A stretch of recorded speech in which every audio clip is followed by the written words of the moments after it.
Make me sir. Yes come in. Good morning. Good morning sir. Good morning sir. बैठिए। Thank you sir.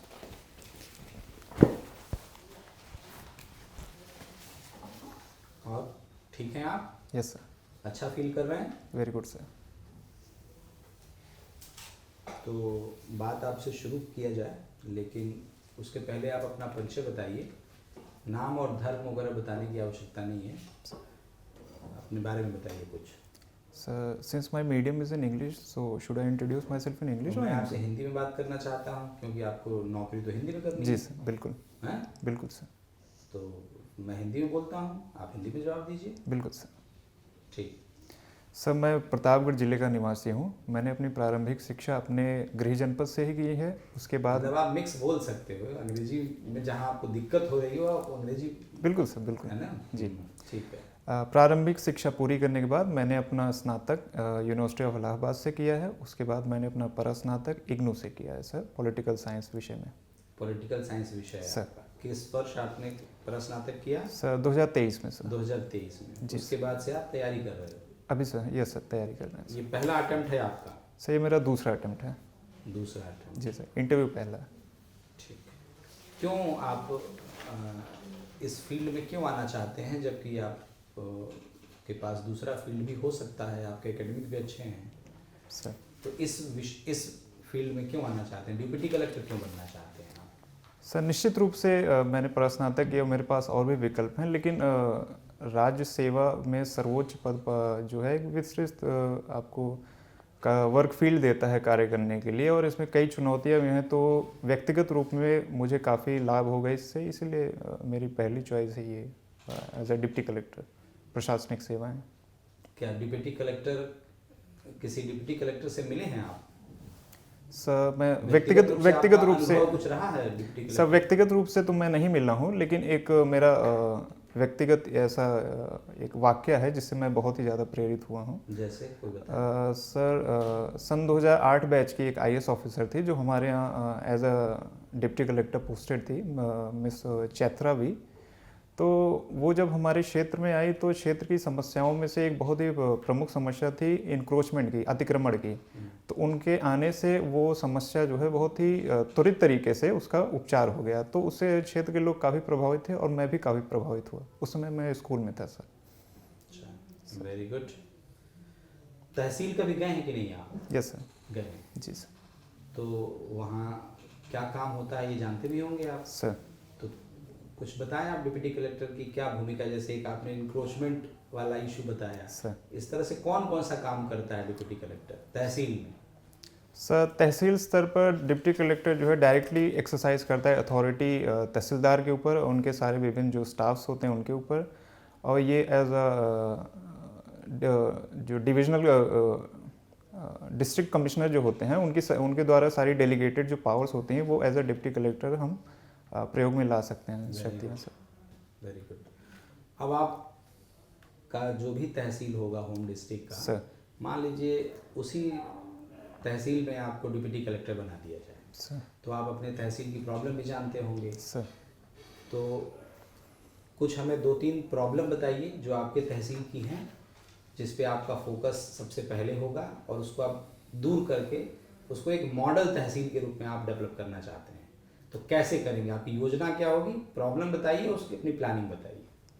Sir सबसे पहले तो जो सबसे मुख्य समस्या है वो है यातायात ट्रैफिक की, जो खास करके हमारे तहसील के निकटतम जो बाज़ार लगते हैं तो वो उन पे अतिक्रमण जो है मेन मुख्य सड़क पे और जो उससे जुड़ी सड़कें उन पे बहुत ज़्यादा हो जाता है। तो एज अ डिप्टी कलेक्टर मेरा सबसे पहला प्रयास ये होगा कि मैं मौजूदा व्यापारियों से बात करके उनसे इस समस्या के हल निकाला जाए, ताकि जो आवागमन है वो भी न बाधित हो और उनके व्यापार में भी कोई समस्या ना आए। इसके अलावा सर दूसरी सबसे बड़ी समस्या है जो राजस्व गांव है उन पे जो ग्राम समाज की ज़मीनें हैं उस पर कई अवैध तरीके से कब्जे हुए हैं। तो पुलिस प्रशासन की मदद से मैं उन कब्जों का निस्तारण करके और जो ज़रूरतमंद होंगे उनके पट्टा आवंटित करना चाहूँगा सर। और तीसरी समस्या सर अभी फ़िलहाल तो 2 ही समस्या याद आ रही है मैं। अच्छा, पूरे प्रदेश की 3 समस्याएं बताइए। सर सबसे बड़ी समस्या जो उत्तर प्रदेश की है वो है लॉ एंड ऑर्डर की। मौजूदा माननीय मुख्यमंत्री जी की ज़ीरो टॉलरेंस पॉलिसी की नीड भी है, जिसके तहत बहुत ही अच्छे तरीके से काम किया जा रहा है। तो ये प्रॉब्लम है कि ये तो इसमें सब बेहतर प्रॉब्लम है, बट सॉल्यूशंस भी इसके निकाले जा रहे हैं, तो ये आने वाले वर्षों में हो सकता है ये समस्या बिल्कुल भी ना रहे। दूसरी समस्या एक जो पहले थी, जिस पे अभी बहुत तेज़ी से काम हो रहा है, वो है आधारभूत संरचना की। सर वर्तमान समय में कई सारे एक्सप्रेसवेज, हमारा प्रदेश एक्सप्रेसवे प्रदेश के नाम से भी जाना जाता है, तो expressway Pradesh, domestic and international airports भी बन रहे हैं और मुख्यालय से जुड़ी सड़कें भी बनाई जा रही हैं। कई तरीके से काम हो रहा है, इंफ्रास्ट्रक्चर कई जगहों पे अवसंरचना का विकास हो रहा है, तो उससे ये समस्या भी निश्चित तौर पे बहुत ही जल्द ख़त्म हो जाएगी। सर एक योजना है पीएम प्रणाम योजना, सर क्या है वो? सर ये कृषि क्षेत्र से संबंधित योजना है सर, जिसमें उसका फुल फॉर्म बताइए, क्या है प्रणाम, क्यों नाम है उसका? सर क्षमा कीजिएगा सर, मैंने पढ़ा था लेकिन अभी नाम ठीक नहीं है, याद आ रहा योजना ही सर। बताइए क्या है। सही, इस योजना के तहत कृषि क्षेत्र में जो प्राकृतिक ये उर्वरक होते हैं उनके प्रयोग में फैसिलिटेट करने के लिए ये स्कीम लाई गई है बेसिकली सर। अच्छा, तो आप अपने तहसील में किसानों की स्थिति को भी देखेंगे। सर तो किसान के सामने इस समय सबसे बड़ी चुनौती क्या नज़र आती है आपको? अपने ही जिले के, अपने ही तहसील को ध्यान में रख के बताइए। सर पारंपरिक चुनौतियाँ, जैसे माननीय प्रधानमंत्री जी कहते हैं कि किसानों की आय को दुगनी करनी है, सर किसानों की समस्या को दूर करना है। सर तो आपको किसानों की समस्या दूर करनी होगी, सर तो कैसे, क्या क्या कदम होगा, मुख्य कदम आपका? सब पारंपरिक चुनौतियां तो लगभग सभी जो हैं वो सब जगह एक ही जैसी हैं, जैसे कि बढ़ते डीजल के मूल्य, जिससे कि सिंचाई में बाधा आती है, अब बढ़ते फर्टिलाइजर्स के प्राइसेस, बढ़ते बीजों के प्राइसेस, इसके अलावा वर्तमान में सर निराश्रित पशुओं की भी समस्या है वर्तमान में, तो उन सारी समस्याओं को दूर करने का मेरा लक्ष्य रहेगा सर। कैसे दूर होगा? निराश्रित पशु तो एक भारी प्रॉब्लम बना हुआ है सर। निश्चित तौर पे निराश्रित पशुओं की समस्या, गवर्नमेंट भी कुछ कर रही होगी इन सब समस्याओं के निदान के लिए, कुछ किया जा रहा होगा? कोई बताइए, कोई इनिशिएटिव? सर एक सरकार की तरफ से एक पहल चलाई जा रही है, जिसके तहत पूरे प्रदेश भर में गौशालाएं बनाई जा रही हैं, जिनमें ये निराश्रित पशुओं को हम ले जाकर उनका संरक्षण कर सकते हैं, उनको एक विशेष जगह पर रख सकते हैं जहाँ पे उनकी भरण पोषण की व्यवस्था उपलब्ध रहेगी, ताकि वो खेतों में किसानों को लाभान्वित करने के लिए भारत सरकार और उत्तर प्रदेश सरकार दोनों मिलकर के कौन कौन सी योजनाएं चला रही हैं? सर कई सारी योजनाएं हैं, जैसे कि पीएम किसान है, पीएम फसल बीमा योजना है, और पीएम किसान, पीएम फसल बीमा योजना है, कई सारी योजनाएं सब, पीएम प्रणाम आपने अभी बताया ही, और सब्सिडीज़ कई तरीके की दी जा रही हैं, फर्टिलाइजर्स पे, एग्रीकल्चर पे, डीजल प्राइसेस पे, सिंचाई से संबंधित पीएम कुसुम योजना है। गांव से आप जुड़े हैं सर? खेती किसानी के बारे में जानते हैं कुछ? सर अच्छा, तो उर्वरक वगैरह कभी आप उर्वरक की दुकान पे गए हैं उर्वरक खरीदने? सर कहाँ से उर्वरक खरीदते हैं आप? Sir primary agriculture cooperative societies बनी होती हैं हर ब्लॉक में, तो हर गांव में, तो वहाँ से उर्वरक खरीदा जाता है सरकारी निर्धारित मूल्य पर। सर तो इधर क्या चेंजेस हुए हैं उर्वरक में? कुछ पहले जो उर्वरक मिलता था और अभी जो उर्वरक मिल रहा है किसानों को, उसमें कुछ परिवर्तन हुआ है? सर सबसे पहले तो जो बैग की क्वांटिटी होती थी 50 किलो की, उसमें 5 किलो वजन कम कर दिया गया है। नीम कोटेड यूरिया भी आ रही है, और एक नाम से संबंधित सरकार ने एक नया पहल लिया, जिसके तहत सारे जो यूरिया उर्वरक रहेंगे उसमें भारत फर्टिलाइजर करके नाम आएगा। सर जैसे उर्वरक पे जो केमिकल जो फर्टिलाइजर होता है, इस पे भारत सरकार की एक बहुत बड़ी सब्सिडी है सर। 2.5 लाख करोड़ की सब्सिडी है, 2.25 लाख करोड़ की सब्सिडी है। उस सब्सिडी को कम करना या उससे मुक्ति के लिए सरकार कुछ या जो इफ़को का एक नया प्रोडक्ट भी आ गया है sir, nano urea. Sir nano urea, nano DAP जी सर। देखा है आपने उसको? सर उसकी क्या प्राइस है वगैरह, कभी खरीदा है आपने? सर माफ़ी चाहूँगा सर, खरीदा तो नहीं है, लेकिन लिक्विड यूरिया है, लिक्विड फर्टिलाइजर के रूप में उसको इस्तेमाल करने का सरकार पहल उसको बना रही है। कैसे यूज करते हैं किसान, कभी देखा है? सर देखा तो है सर। कैसे यूज होता है वो? सब वो छिड़काव मशीन आती है, उसमें मिला के उसको यूज़ किया जाता है सर। अच्छा, जी अब नया एक ड्रोन भी आ गया है। सर। किसान आपके गृह मंत्री जी भी, माननीय गृह मंत्री जी उसका बड़ा प्रचार कर रहे हैं। सर। प्रधानमंत्री जी मन की बात में भी बताते हैं, सर। है ना। चलिए, आप पॉलिटिकल साइंस के स्टूडेंट हैं। सर। ये बताइए, भारत धर्मनिरपेक्ष राज्य है, राष्ट्र है, सेकुलर कंट्री है इंडिया? सर निश्चित तौर पे भारत धर्मनिरपेक्ष कैसे आप राज्य है। जानते हैं? सर जैसा कि सबसे पहले हमारे प्रियम्बल में ही प्रेजेंट है कि India is we the people of India having solemnly resolve to constitute India into a sovereign secular democratic republic country. तो यहाँ से फिर फंडामेंटल राइट्स में भी अंडर आर्टिकल 25 to 28 ये हमें सभी धर्मों की अपने तरीके से उसका करने की इजाज़त देता है। पॉजिटिव सेकुलरिज्म का आइडिया है सर इंडिया में। अच्छा, तो अभी राम मंदिर बन रहा है सर। आपने देखा होगा कि सर। शिलान्यास में प्राइम मिनिस्टर सर। मोदी ने किया था, उद्घाटन भी करने जा रहे हैं। सर। तो क्या लगता है कि प्राइम मिनिस्टर जो पद है सर। वो धर्मनिरपेक्षता के अनुरूप है कि नहीं है? सरकार मोदी जी का कार्य जैसा कि भारत में जो धर्मनिरपेक्षता का मॉडल है वो पॉजिटिव सेकुलरिज्म का आइडिया है, जिसमें सरकार जो है सभी धर्मों को एक समान रूप से सपोर्ट कर सकती है। तो उसके तहत माननीय प्रधानमंत्री जी को आमंत्रित किया गया है, तो वो अपने व्यक्तिगत रूप में वहाँ निमंत्रण को स्वीकार करके जा रहे हैं। और जैसा कि माननीय मुख्यमंत्री जी भी ने कहा है कि जो मस्जिद का निर्माण हो रहा है अयोध्या में, उसमें भी हम जितने भी उनसे हमसे समर्थन मांगा जाए हम पूरी तरीके से देंगे।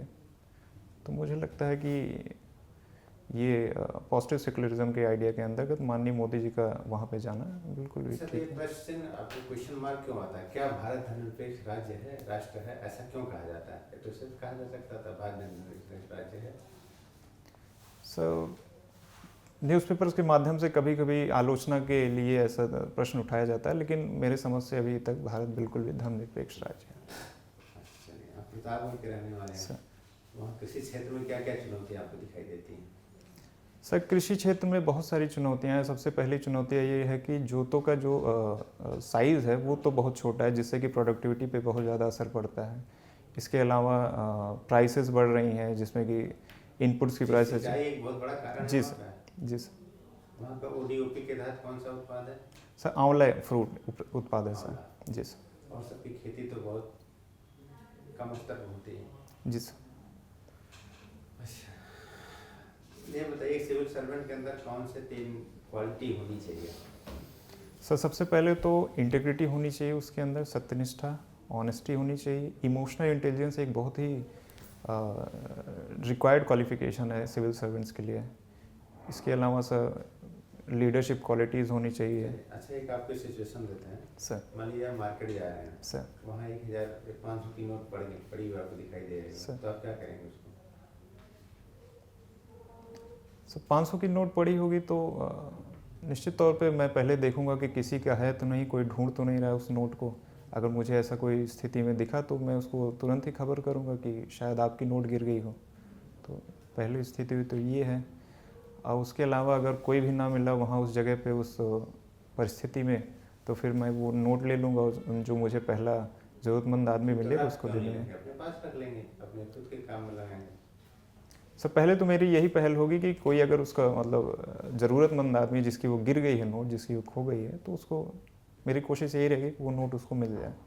नहीं, रख लेने में क्या दिक्कत होगी? सर कोई दिक्कत नहीं है, लेकिन नैतिक रूप से मेरी जिम्मेदारी बनती है कि चूँकि वो पैसा मेरा नहीं है तो जिसका हो तो मुझे उसको पहचाने की रिस्पॉन्सिबिलिटी। नैतिकता क्या है? सर नैतिकता मेरे लिए जीवन का आधार है। हमारे जो आदर्श होते हैं उनके हिसाब से हम अगर चल रहे हैं तो वही हमारे लिए नैतिकता है सर। सर एक लास्ट क्वेश्चन है, कोड ऑफ एथिक्स और कोड ऑफ कंडक्ट एक एग्जाम्पल के माध्यम से समझा दीजिए। सर कोड ऑफ एथिक्स के तहत जो सोसाइटीज़ की वैल्यूज़ होती हैं जिनमें वो अपहोल्ड करने चाहती हैं, जैसे कि झूठ नहीं बोलना चाहिए, ईमानदारी होनी चाहिए, ये सारी कोड ऑफ एथिक्स के अंदर आते हैं। कोड ऑफ कंडक्ट में किसी भी एक संस्था का कोई रूल होता है, जैसे कि आपको पैर रख के नहीं बैठना है जब हेड ऑफ द ऑफिस आ रहे हैं, तो वो कोड ऑफ कंडक्ट के अंदर आ जाता है सर। नहीं तो वहाँ भी जा सकता है, आप पैर रख करके नहीं, घर में पिताजी के सामने पैर रख के तो बैठेंगे ना। सर डिपेंड करता है, एथिक्स में सोसाइटल वैल्यूज़ को ज़्यादा प्रेफरेंस दी जाती है as per the individual values. ठीक है सर। आप प्रतापगढ़ के रहने वाले। जी सर। यूपी का एक जिला है प्रतापगढ़। जी सर। एक और जिला है किसी राज्य का, कहाँ का? सर जहाँ तक मैं समझ पा रहा हूँ राजस्थान राज्य का एक जिला भी है प्रतापगढ़ से। एमए आपने राजनीति विज्ञान में कर रखा है, सर। इस पर थोड़ी चर्चा कर लें। बिल्कुल सर। जियो पॉलिटिक्स क्या है? सर जियो पॉलिटिक्स बेसिकली रिलेटेड है लैंड पॉलिटिक्स से, जहाँ पे उसको स्टेट को एक ऐसे एंटिटी के रूप में दर्शाया गया है जिसका विस्तार सिर्फ दूसरे के ज़मीन को अपने अंदर लेके ही किया जा सकता है, उसका इंटरेस्ट उसी से जुड़ा रहता है, एज पर कौटिल्य। ये बताइए, भारत का संसद जो है सर। किसी राज्य की जो है सर। समाप्ति पूर्णता कर सकता है? सर अंडर आर्टिकल 2 and 3 संविधान ये शक्तियाँ देता है कि वो भारत के किसी भी राज्य का नाम बदल सकता है, उनकी बाउंड्रीज बदल सकता है, उनका स्टेटस भी चेंज कर सकता है, किसी राज्य से उनको संघ शासित प्रदेश भी कर सकता है। किसान आंदोलन अभी चले हैं कुछ पिछले कुछ समय में, सर उसकी मुख्य समस्या क्या रही? सर मुख्य समस्या जहाँ तक मैं समझ पा रहा हूँ कम्युनिकेशन की दोनों तरफ से समस्या। बताइएगा, किसान क्या चाहते थे और सरकार क्या चाहती थी? सर सरकार दो बातें, ज़्यादा नहीं। जी सर। दो बातें मुख्य, किसान क्या चाहते थे, दो मुख्य बातें, सरकार उनको क्या देना चाह रही थी?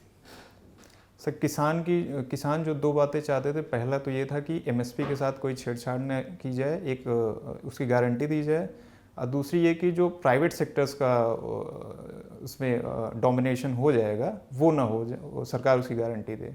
और सरकार ये चाहती थी कि किसानों का जो है वो उनको मूल्य ज़्यादा मिले, खास करके एमएसपी से ऊपर अगर प्राइवेट सेक्टर्स आते हैं।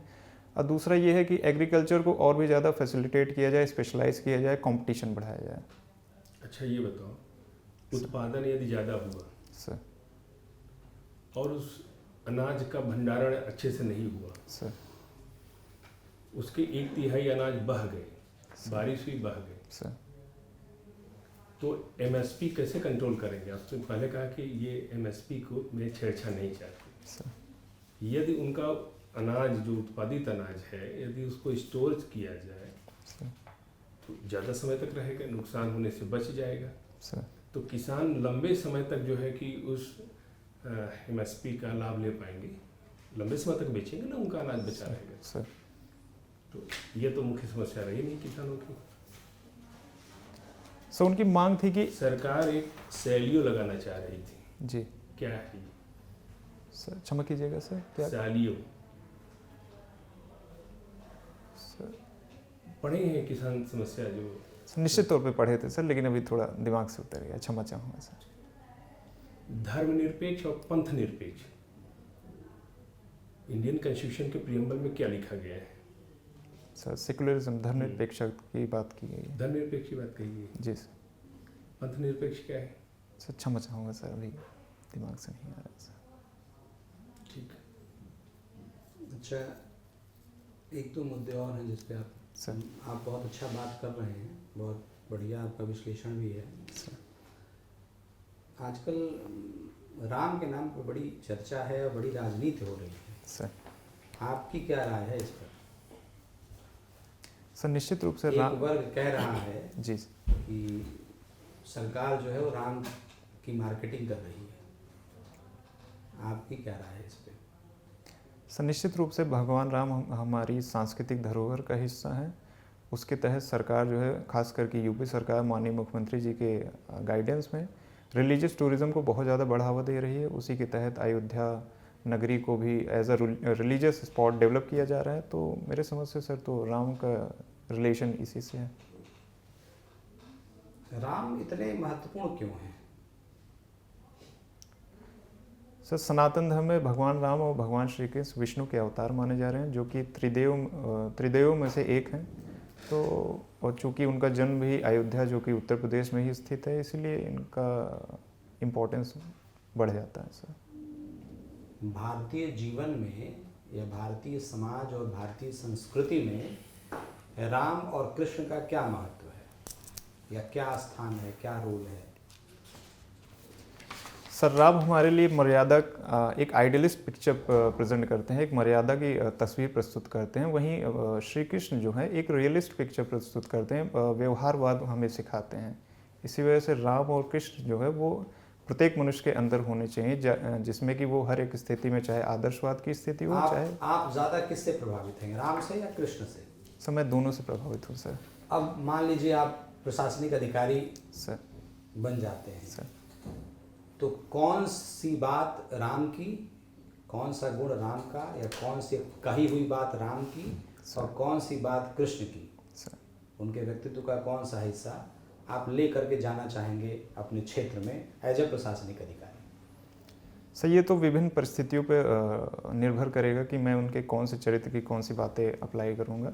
फिर भी जैसे भगवान राम के अंदर का आदर्शवाद जो है, मैं उनको कई जगहों पे उसका एप्लीकेशन कर सकता हूँ। और भगवान श्री कृष्ण का जो रियलिज्म है, जो उनका व्यवहारवाद है, जो रैशनलिज्म है उनके अंदर, उनको भी मैं कई सिचुएशन में अप्लाई कर सकता आप हूँ। गोल गोल बातें ना बताइए सर आप हमें स्पष्ट बात बताइए। आप 2-3 बातें बताइए जो राम से आप प्रभावित हैं, वो बातें कृष्ण से कौन सी 2-3 बातें हैं जो आपको प्रभावित की हैं, और राम से कौन सी बातें हैं जो आपको प्रभावित करती हैं? एक एक बात ही बता दीजिए। सर जैसा कि उनके पिताजी राजा दशरथ के साथ उनका रिश्ता था, तो उनकी एक बात कहने पर जो है उन्होंने अपना सारा साम्राज्य छोड़ के वन में चले गए थे। तो ये उनके मूल्यों का ग्लोरीफाई करता है सर। तो उनके मूल्यों का हम अपने सबॉर्डिनेट्स के साथ रिश्ते में भी उसका इस्तेमाल कर सकते हैं, जिसमें कि हम जो ईमानदारी, सत्यनिष्ठा जैसे आदर्शों को हमेशा ऊपर कर सकते हैं। और भगवान श्री कृष्ण का एक इंसिडेंट मुझे याद आता है, जिसमें उन्होंने कहा था कि मैं 99 गलतियां क्षमा कर सकता हूं, लेकिन 100वीं गलती पे मैं आपका संहार कर दूंगा। तो मैं इनके इस आदर्श को जो है प्रशासन में इस्तेमाल कर सकता हूं, जहां पे मुझे कहीं कहीं सख्ती अपनाने की आवश्यकता पड़ सकती है।